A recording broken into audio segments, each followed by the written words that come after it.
esta ocasión os hablaremos sobre el capítulo 10, enfermedades del aparato respiratorio de la CIE 10. Recordad que podéis parar el vídeo en cualquier momento y si os ha gustado dadle a un me gusta o dejad un comentario abajo. Bien, pues el aparato respiratorio está formado por las vías respiratorias y los pulmones. Las vías respiratorias contactan con el exterior y permiten el paso de aire a los pulmones. Existen varios tramos de tubo respiratorio y cada uno de ellos tiene una serie de mucosas y estructuras específicas. Las vías respiratorias son nariz, faringe, laringe, tráquea, bronquios principales, bronquios lobulares, bronquios segmentarios, bronquiolos y alveolos. Ese sería el recorrido que realiza el aire desde el exterior. Los pulmones son dos estructuras situadas en la caja torácica a ambos lados de la tráquea y debajo de las parrillas costales. El pulmón izquierdo es de menor tamaño para poder dejar espacio al corazón y es por eso que solo tiene dos lóbulos, superior e inferior, divididos por un segmento. El pulmón derecho, en cambio, tiene dos segmentos y tres lóbulos, superior, medio e inferior. Dentro de los pulmones, al final de las vías respiratorias, se encuentran los alveolos, que son pequeños sacos de aire con forma de racimo de uva que están formados por una capa de conjuntiva muy delgada y mucha vascularización que permite el intercambio gaseoso. La finalidad del aparato respiratorio es, por lo tanto, permitir la absorción del oxígeno y la eliminación del dióxido de carbono, pero mediante este proceso también es capaz de excretar otras sustancias y mantener el equilibrio ácido-base de la sangre. Bien, si ya nos ponemos en las normas generales, decir que los códigos para las enfermedades respiratorias están en el capítulo 10 de la CIE y que cuando ocurre un problema respiratorio se describe como algo que ocurre en más de un sitio y que no está especificado, siempre codificaremos la localización anatómica más baja. Por ejemplo, si en el caso nos dicen traqueobronquitis, buscaremos la bronquitis, puesto que los bronquios están en una situación más inferior que la tráquea. Bien, de la gripe decir que solo se codifica si hay un diagnóstico confirmado. La neumonía es una inflamación del parénquima pulmonar de etiología infecciosa y que debemos de utilizar codificación múltiple en caso necesario porque puede estar representada por varios microorganismos, como en la neumonía bacteriana mixta. El acceso pulmonar, pues es una infección del pulmón que desencadena necrosis del propio pulmón. Necesitaríamos la codificación múltiple de J85 más el germen.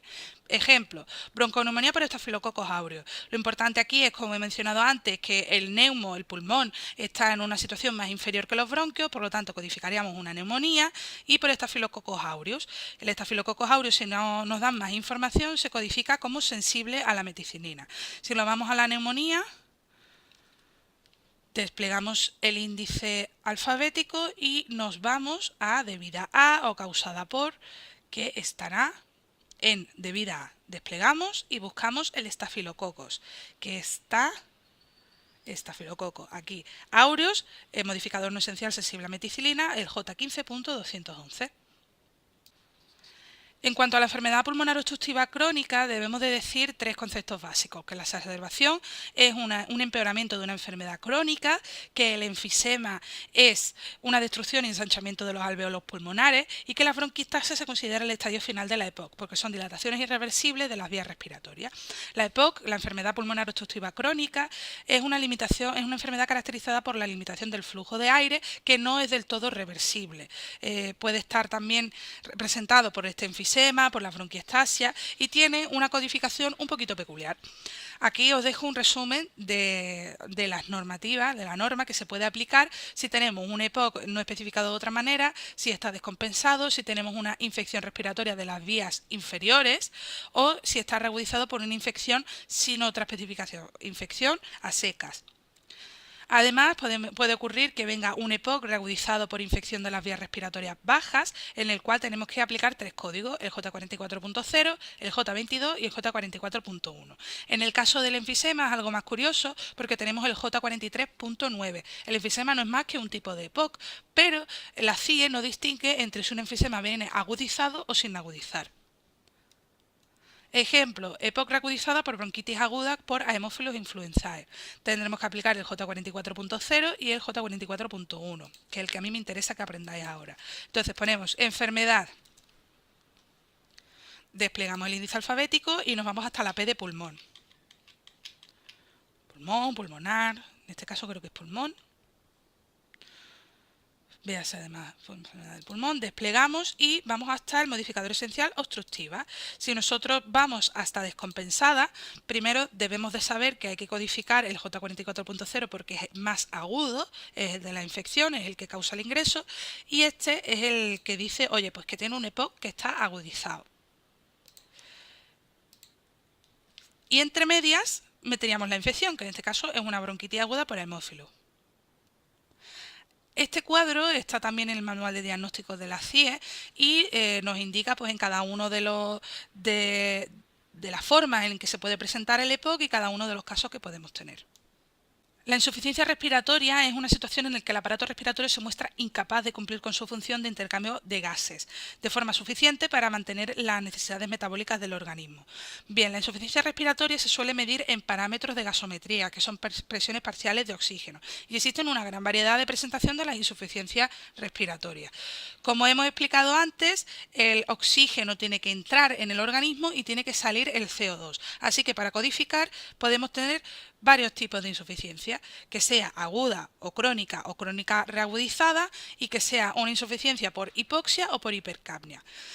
Hipoxia sería un nivel bajo de oxígeno e hipercapnia un nivel alto de CO2. Será diagnóstico principal cuando el médico responsable establezca que es la condición que originó el ingreso. El distrés respiratorio del adulto pues, es una insuficiencia respiratoria aguda y refractaria a oxigenoterapia, es decir, se cura con oxigenoterapia.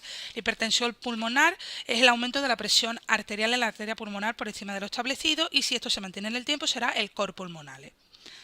El edema agudo de pulmón consiste en un exceso de líquido que se acumula en los espacios alveolares del pulmón donde debería de haber aire, no líquido. Y recordemos la estructura, que dije que había una pequeña capa de conjuntiva y mucha vascularización, y cuando el corazón está sobrecargado de sangre, pues esa sangre vuelve a los capilares de los alveolos y se extravasa dentro del alveolo el suero de la sangre. Ese sería un poco el proceso cardiogénico del edema agudo de pulmón.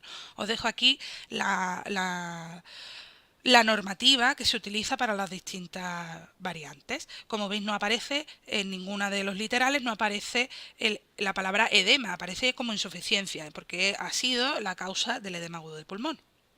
Ejemplo, paciente que ingresa por edema agudo de pulmón debido a fibrilación auricular no conocida. Esto es algo muy típico y debemos de poner primero la fibrilación auricular, que ha sido la causa de que haya un edema, y luego el I50.1, que nos va a representar el edema agudo de pulmón como insuficiencia ventricular izquierda. Tan sencillo como irnos a la CIE y buscar por la palabra edema, desplegamos el índice alfabético y pulmón o pulmonar, edema de pulmón agudo. Cuando significa insuficiencia, que este sería el nuestro, perdón, cuando significa insuficiencia, como veis, nadie es perfecto, se puede equivocar uno también. Y 50.1 que nos dice edema de pulmón, edema pulmonar, es insuficiencia cardíaca izquierda. Bien, seguimos. La encefalopatía hipercápnica no es más que un síntoma que es debido a que hay una acumulación excesiva de CO2 en el organismo y se codificaría así.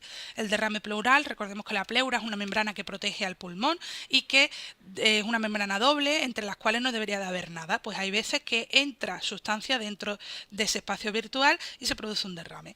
Pues tenemos el tuberculoso, el debido a neoplasia, etcétera. Aquí os dejo un resumen de la normativa. La atelectasia, el colapso o parte de una parte o todo del pulmón, el síndrome de obesidad o hipoventilación, que se buscaría también muy fácilmente por Pickwick, y la dependencia a máquina. Esto es muy común en las enfermedades del aparato respiratorio que son crónicas. Normalmente los pacientes que tienen EPOC o tienen asma o algún otro tipo de patología, pues son dependientes a muchos aparatos como oxigenoterapia, una CPAP, etcétera. Bien, pues aquí os planteo un reto en el cual es un caso un poquito más similar a la realidad, con muchas siglas, mucha información. Os animo a que paréis el vídeo e intentéis practicar y sacar el mayor número de códigos posible. Busquéis las siglas en el SEDOM, indicéis el caso y bueno, un poquito más adelante os dejo las soluciones.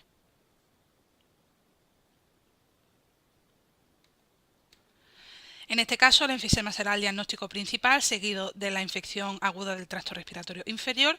No ponemos código de agudizada, a pesar de que nos lo dice en el caso, porque el enfisema no hay un código que lo contemple, su insuficiencia respiratoria, su úlcera por presión en región sacra, porque este tipo de paciente suele tener una actividad física un poco limitada, así que podríamos revisar las historias de enfermería o las evoluciones clínicas para ver si ha tenido úlcera, la hipertensión, la dependencia de nicotina en remisión y la malnutrición calórico-proteica.